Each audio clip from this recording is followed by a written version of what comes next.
ชิมจานđó đóหอมมากเลยครับหมูกว่าเราตะเยอะจานเจ้า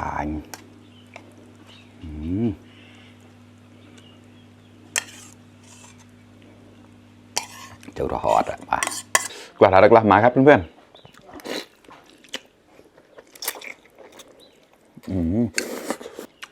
ๆจานกลับถูกข้อมาเงยสำนีฮอดาวสวัสดีทุกคนครับแกเราต้องงนเอากลิ่นเชียฮานอมนะฮานอมเด็กกอมเซมยาปลาตีนไก่ครับเนี่ยจุดสำจันใจนะท่านนะไก่กลิ่นเชียกับมุจอนตัวตาวก็ได้เนี่ยก่อนนะฮานอมชั้นลานนะท่านขนมจีนก็ทำไว้น่ารักมากครับมาแต่กินไม่หมดหรอกนะเดี๋ยวลองดูก่อนเจ้ามันแรกเฉียมเจียหล่อมานเลยนะ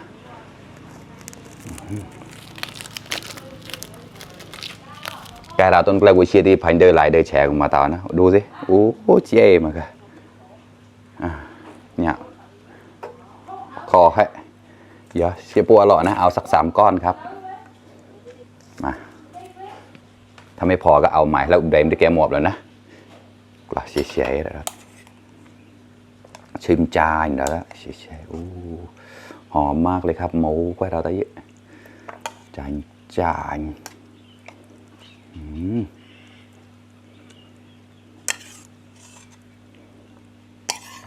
หอดอ่ะมา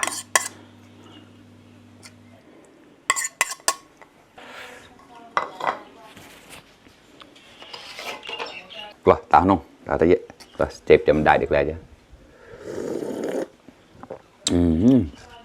คอ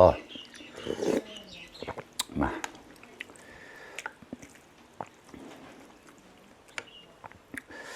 จานแล้วนะโอ้เขา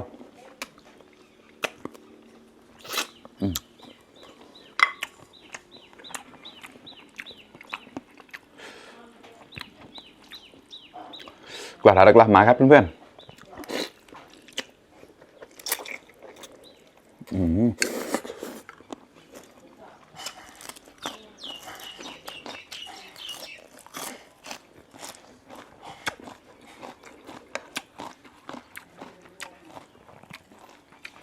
กลับ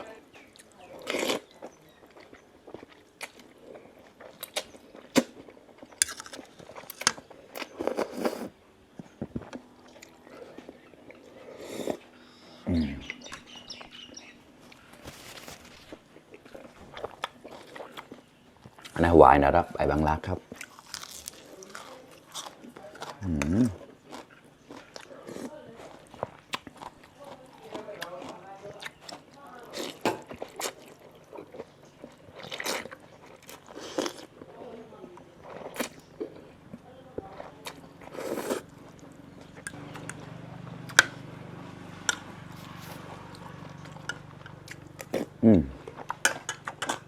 อร่อยมากนี่ก็ตามจอนำเซมหมดแล้วเชิญคอมเมนต์นี่นะเนี่ยก็พุย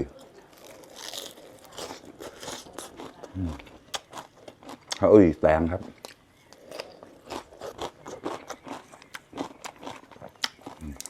ปักชี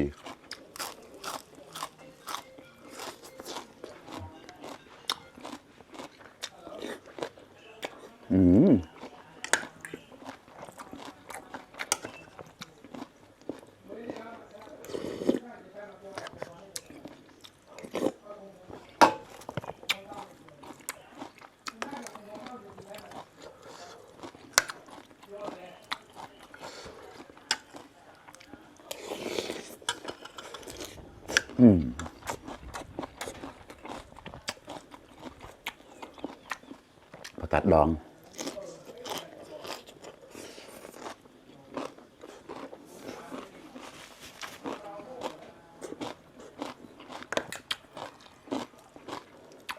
ก็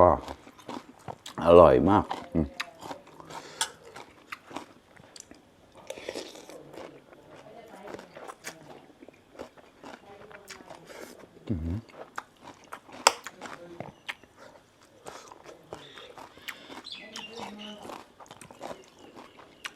จานกลับ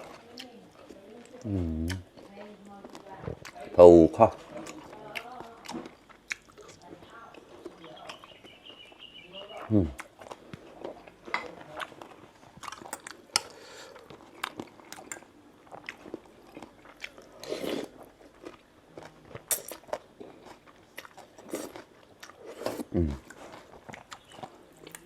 เราเป็นเป้า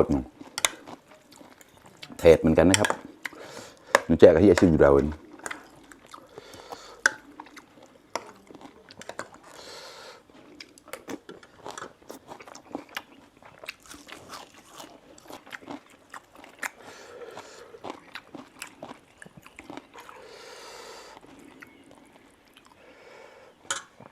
กล้าละแซ่บๆครับมาเลยครับเพื่อนๆ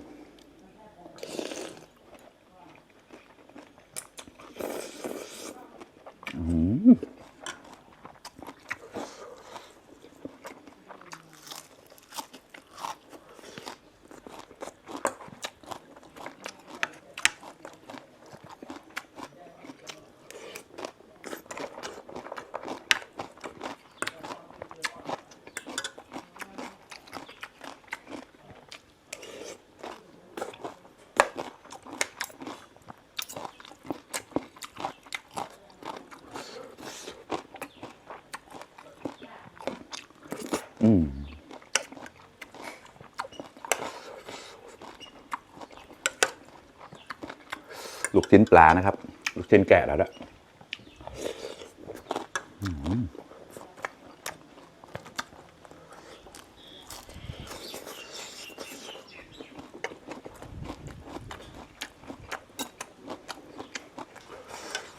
กว่า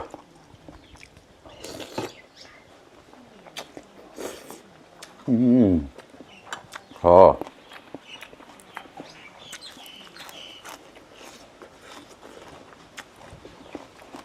ประกาศดอง